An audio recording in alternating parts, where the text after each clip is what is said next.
Welcome to Suman నేను మీ సుమన్ నాగ్. చాలా మందికి అంటే ఫేస్ మీద తెలియకుండానే కొన్ని మచ్చలు అవి కనిపిస్తుంటాయి మనకి. పిగ్మెంటేషన్ జనరల్గా మన ఫేస్ మీదకి ఆ విధంగా ఎందుకు వస్తుంది?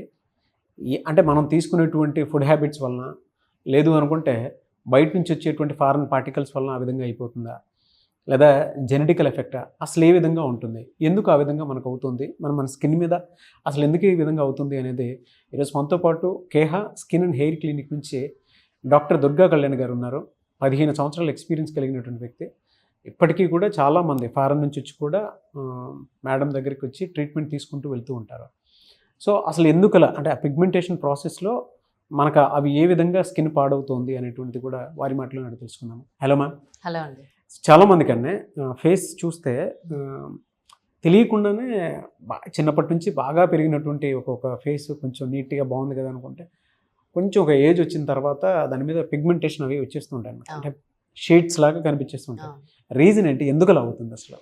సో ఇది రావడానికి చాలా రీజన్స్ ఉన్నాయి. పిగ్మెంటేషన్ అనేది కూడా చాలా రకాలుగా ఉంటుంది. సో రావడానికి రీజన్స్ ఏంటి అంటే, ఇప్పుడు ప్రెసెంట్ రీజన్స్ స్ట్రెస్, దానివల్ల వాళ్ళు డైట్ సరిగ్గా తీసుకోకపోవడము, ప్రాపర్ స్లీప్ లేకపోవడము. సో ఇవన్నీ రీజన్స్. మన లైఫ్ స్టైల్ ఒక రకంగా చెప్పాలి అంటే, న్యూట్రిషనల్ డెఫిషియన్సీస్, మనకి ఐరన్, B12, D3 ఈ డెఫిషియన్సీస్ ఉన్నా కూడా ఉంటాయి. అండ్ కొంతమందికి ఏమో జెనెటిక్, వాళ్ళ పేరెంట్స్ కొన్ని మచ్చలు ఉంటాయి, వీళ్ళకి కూడా అది వస్తూ ఉంటాయి. అండ్ సన్ ఎక్స్పోజర్, మనం సన్ స్క్రీన్ వాడండి అని ఎంత అవేర్నెస్ వీడియోస్ చేసినా కూడా వాడరు చాలామంది. సో దానివల్ల పిగ్మెంటేషన్ వస్తూ ఉంటుంది. దీంతోపాటు స్మోకింగ్, ఆల్కహాల్ ఉన్నవాళ్ళు, అండ్ లైఫ్ స్టైల్ సరిగా లేని వాళ్ళు, వీళ్ళందరిలో కూడా థైరాయిడ్ ఉన్న వాళ్ళు, అండ్ కొన్ని హార్మోనల్ ఇష్యూస్, ఫీమేల్స్కి మెన్స్ట్రువల్ ఇష్యూస్ ఉన్న వాళ్ళకి మనం చూస్తూ ఉంటాం. కొన్ని డిఫరెంట్ టైప్స్ ఆఫ్ పిగ్మెంటేషన్ చూద్దాం. ఇది మెలాస్మా, మంగు మచ్చలు అంటారు. అంటే బటర్ఫ్లై ప్యాచ్ లాగా చీక్స్, నోస్ పైన ఉంటుంది, కొంతమందికి ఫోర్హెడ్ కూడా ఉంటుంది. సో ఈ మెలాస్మా వస్తే చాలా మంది డిప్రెస్డ్గా ఉంటారు. ఎందుకు అంటే అది వాళ్ళు ఎన్ని వాడినా తగ్గకపోవడం వల్ల వాళ్ళు ఏంటి ఇది తగ్గదు అనుకొని దాన్ని అలా వదిలేస్తారు. అది మొహం అంతా స్ప్రెడ్ అయిపోతూ ఉంటుంది. సో ఈ కేసెస్ చాలా వస్తూ ఉంటాయి. అండ్ ఇది ఫేషియల్ హైపర్మెలనోసిస్ అంటాం. ఎక్కడైతే మనకి ఎండ పడుతూ ఉంటుందో, సన్ ప్రొటెక్షన్ లేకుండా మనం ఎండకి వెళ్తూ ఉంటామో అక్కడ కొంతమందికి ఇలా అవుతూ ఉంటుంది. హెయిర్ కలర్ వల్ల కూడా కొంతమంది dark black hair colours use చేస్తూ ఉంటారు. వాళ్ళకి గ్రాడ్యువల్గా స్కిన్ కూడా ఇలా బ్లాక్ అయిపోతుంది అనమాట. భయంకరంగా ఉందండి ఫేస్ అయితే. చూడండి, సో వాళ్ళ మైండ్ స్టేటస్ ఎలా ఉంటుందో ఆలోచించండి.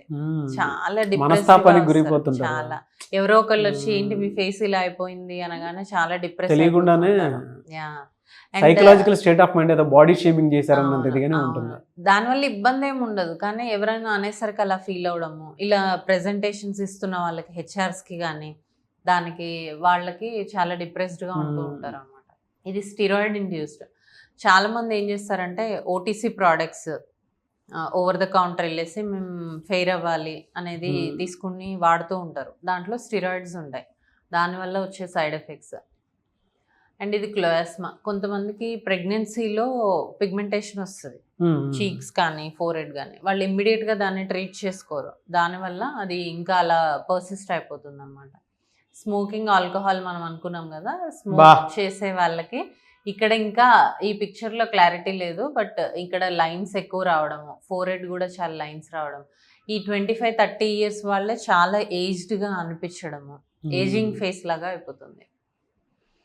సో ఇలా పిగ్మెంటేషన్స్ రకరకాల రీజన్స్ ఉంటాయి, రకరకాల టైప్స్ ఉంటాయి.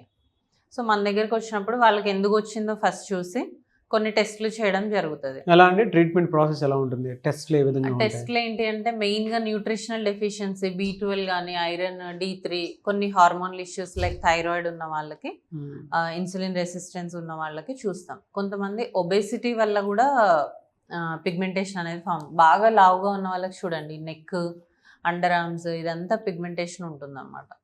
సో వాళ్ళకి ఫస్ట్ ఎందుకు వస్తుంది అనేది టెస్ట్ చేసి మనం ట్రీట్మెంట్కి వెళ్ళడం జరుగుతుంది. ఏం సజెస్ట్ చేస్తారు వాళ్ళకి? సో ఎవరైతే ఎర్లీ స్టేజెస్లో వచ్చారో, ఈ రీసెంట్గానే వాళ్ళకి పిగ్మెంటేషన్ అనేది వచ్చింది అంటే మనం ఓన్లీ క్రీమ్స్ ఇస్తాం. లైక్ సన్ స్క్రీన్ కానీ, కొన్ని kojic acid creams, niacinamide creams, ఇలాంటివి స్కిన్ కేర్ రొటీన్ అనేది వాళ్ళకి సెట్ చేయడం జరుగుతుంది. సో అలా సెట్ చేసిన తర్వాత కొన్ని రోజులు చూస్తాం ఇన్ కేస్ అప్పటికి కూడా వాళ్ళకి తగ్గలేదు అంటే మనం కొన్ని ట్రీట్మెంట్స్ చేయడం జరుగుతుంది. ఇక్కడ ఇంక్లూడ్ చేయలేదు, బట్ కొన్ని ఓరల్ మెడికేషన్స్, తర్వాత కెమికల్ పీల్ ట్రీట్మెంట్ అని ఉంటుంది. అదేం చేస్తుంది అంటే పైన ఏదైతే డెడ్ స్కిన్ ఉందో దాన్ని రిమూవ్ చేస్తుంది అనమాట. సో ఆ ట్రీట్మెంట్స్ కూడా తగ్గట్లేదు అన్నప్పుడు మనం కొన్ని లేజర్స్ చేయడం జరుగుతుంది. ఎండియాగ్ లేజర్ అనేది చాలా కొత్తగా వచ్చింది. దాంతో ఎలాంటి పిగ్మెంటేషన్ అయినా కూడా చాలా బాగా క్లియర్ అవుతూ ఉంటుంది. సో అది వీటితో తగ్గకపోతే ఆ ప్రొసీజర్ చేయడం జరుగుతుంది. ట్రీట్మెంట్ అఫోర్డబుల్ ఉంటుందండి వీటికి? ఎఫోర్డబులే ఉంటుంది. ఇప్పుడు సపోజ్ ఓన్లీ ఇలా స్టార్టింగ్ స్టేజ్లో వచ్చారనుకోండి, వీళ్ళకి ఓన్లీ క్రీమ్సే కదా. సో రెగ్యులర్గా యూస్ చేసుకోవడానికి ఒక డే క్రీమ్, ఒక నైట్ క్రీమ్ యూస్ చేస్తే సరిపోతుంది. ఆన్ యావరేజ్ ఎన్ని డేస్లో రిజల్ట్ చూడొచ్చు అంటారు మనం? డిపెండ్స్. ఇప్పుడు యూస్ చేసే వాళ్ళు ప్రాపర్గా యూస్ చేస్తున్నారంటే ఒక 2 to 3 monthsలో మనం రిజల్ట్ అనేది చూడొచ్చు.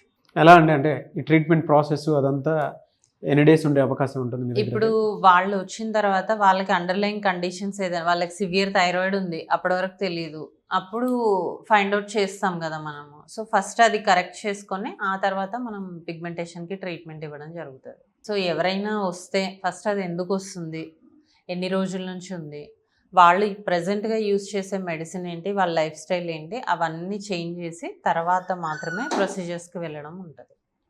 అలా మ్యామ్ మిమ్మల్ని అప్రోచ్ అవ్వాలి అంటే ప్రాసెస్ ఏంటి?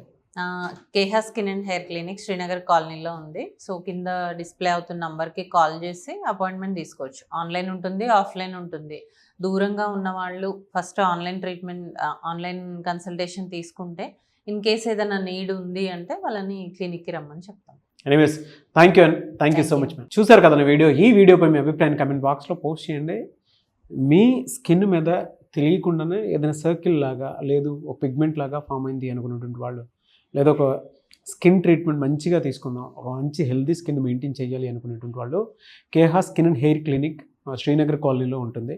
డాక్టర్ దుర్గా కళ్యాణి గారు 15 సంవత్సరాల ఎక్స్పీరియన్స్ కలిగినటువంటి వ్యక్తి.